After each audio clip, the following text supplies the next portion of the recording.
राज्याचे विद्यमान उपमुख्यमंत्री देवेंद्र फडणवीस यांच्या मुख्यमंत्रीपदाचा काळ महाराष्ट्रासाठी सर्वार्थाने वेगळा होता।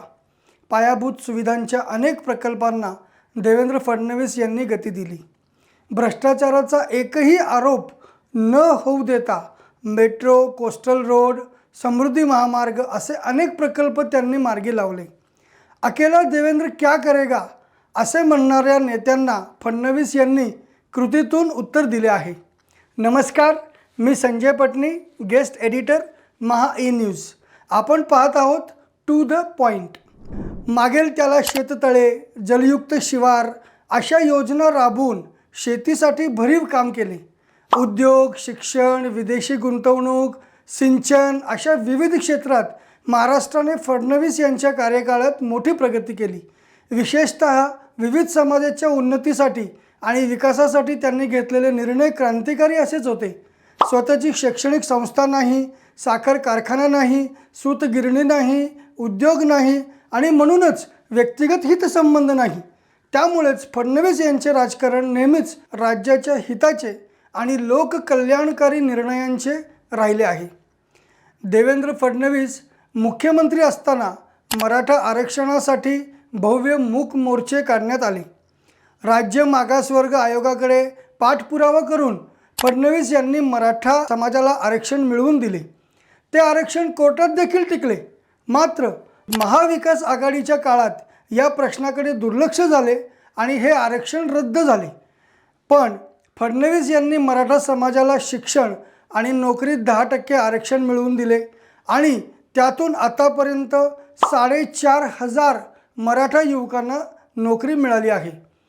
सरकारी नोकरीच्या संधी कमी आहेत, त्यामुळे मराठा समाजाला शेती आणि उद्योगाच्या माध्यमातून रोजगार प्राप्त करून देणे आवश्यक आहे, हे फडणवीस यांनी ताडले होते। म्हणूनच त्यांनी मराठा तरुणांसाठी अण्णासाहेब पाटील आर्थिक विकास महामंडळ वैयक्तिक कर्ज व्याज परतावा योजना आणली। मराठा तरुणांना 77 कोटी 38 लाखांचे कर्ज उपलब्ध करून दिले। शिवाय 638 कोटी रुपयांचा व्याज परतावा मिळवून दिला। अण्णासाहेब पाटील आर्थिक विकास महामंडळाच्या माध्यमातून सक्षम आणि आर्थिकदृष्ट्या समृद्ध असलेल्या मराठा समाजातील तरुणांची संख्या मोठी आहे। शिक्षण क्षेत्रात मराठा समाज मागे राहू नये म्हणून राजर्षी शाहू महाराज शैक्षणिक शुल्क प्रतिपूर्ती योजनेतून 649 लाभार्थ्यांना 13 कोटींचा व्याज परतावा मिळवून देण्यात फडणवीस यांच्या सिंहाचा वाटा आहे। सनदी सेवांमध्ये मराठा समाजातील तरुणांचे प्रमाण वाढावे यासाठी सारथी राष्ट्रीय अधिक छात्रवृत्ती योजनेला फडणवीस यांनी गती दिली। याच योजनेतून केंद्रीय लोकसेवा आयोगाच्या परीक्षेत 51 विद्यार्थी यशस्वी झाले। यात 18 IAS, 18 IPS, 8 IRS तर 12 विद्यार्थी अन्य सेवात आहेत। राज्य लोकसेवा आयोगात 304 विद्यार्थी यशस्वी झाले आहेत। या योजनेत एकूण 2109 विद्यार्थ्यांना 87 कोटी रुपये उपलब्ध करून देण्यात आले आहेत। महाराणी ताराबाई स्पर्धा परीक्षेद्वारे 11,400 विद्यार्थ्यांना 45 कोटी रुपये किमान कौशल्य प्रशिक्षणासाठी देण्यात आले आहेत, तर सारथीतर्फे 35,726 विद्यार्थ्यांना किमान कौशल्याचे धडे देण्यात आले आहेत। मराठा समाजासाठी शैक्षणिक आणि आर्थिक उन्नतीच्या योजना साकारतानाच फडणवीस यांनी अन्य समाजातील तरुणांच्या उन्नतीसाठीही अथक प्रयत्न केले। त्यांच्या काळात इतर मागास प्रवर्गातील मॅट्रिकोत्तर शिक्षण घेणाऱ्या विद्यार्थ्यांसाठी प्रत्येक जिल्ह्याच्या ठिकाणी मुलांसाठी आणि मुलींसाठी प्रत्येकी एक शासकीय वसतिगृह सुरू करण्यास मान्यता देण्यात आली। महाराष्ट्रात एकूण 72 शासकीय वसतिगृहांमध्ये 7,200 विद्यार्थ्यांच्या निवासासाठी 73 कोटी 81 लाख रुपयांच्या खर्चास फडणवीस यांच्या कार्यकाळातच मान्यता मिळाली।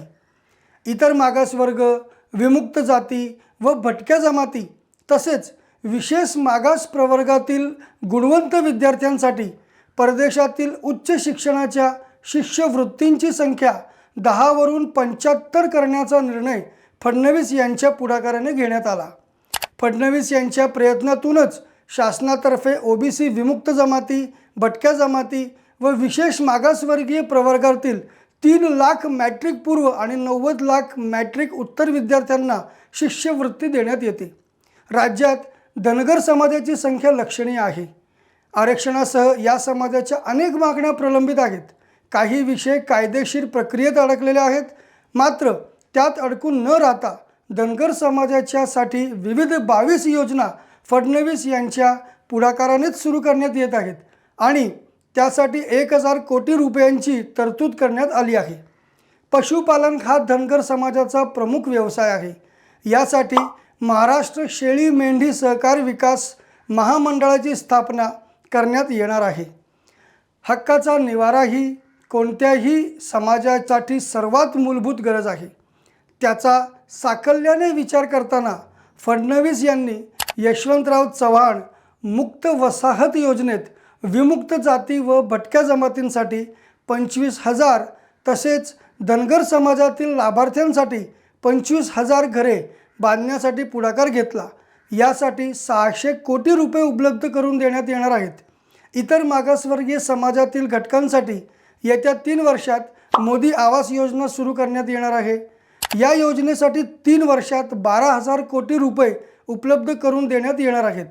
विशेष म्हणजे पहिल्या 3 वर्षात 3 लाख घरांसाठी 3,600 कोटी रुपयांची तरतूद करण्यात आली आहे।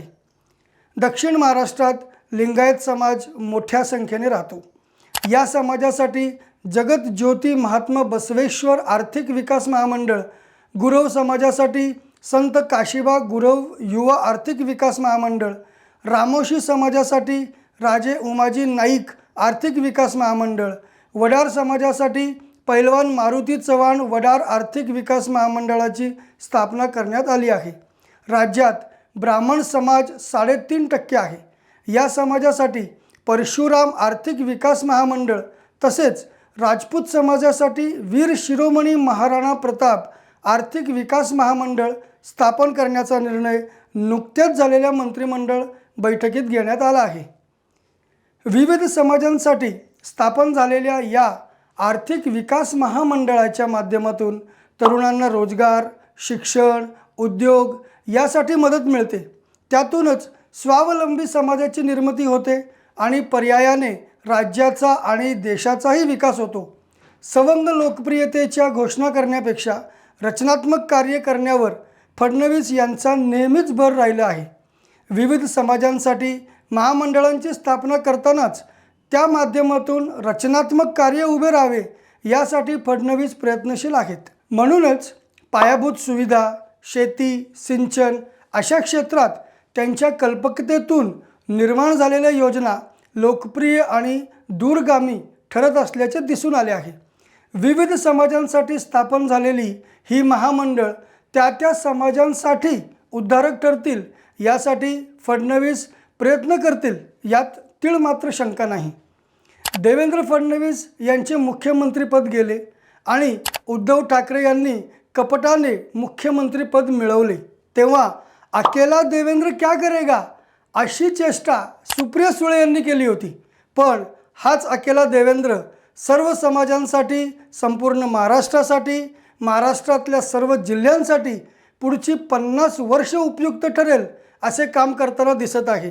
म्हणूनच दिसेल तिथे फडणवीसांना ठोक हा एक कलमी कार्यक्रम विरोधक राबवित आहेत। पण फडणवीस वैयक्तिक आणि छोट्या राजकारणाचा विचार करीत नाहीत, ते खूप दूरचा विचार करतात आणि म्हणूनच महाराष्ट्राचा फडणवीस यांच्या नेतृत्वावर अधिक विश्वास आहे। पुन्हा भेटूया टू द पॉइंटमध्ये नवा मुद्दा घेऊन, तोपर्यंत धन्यवाद।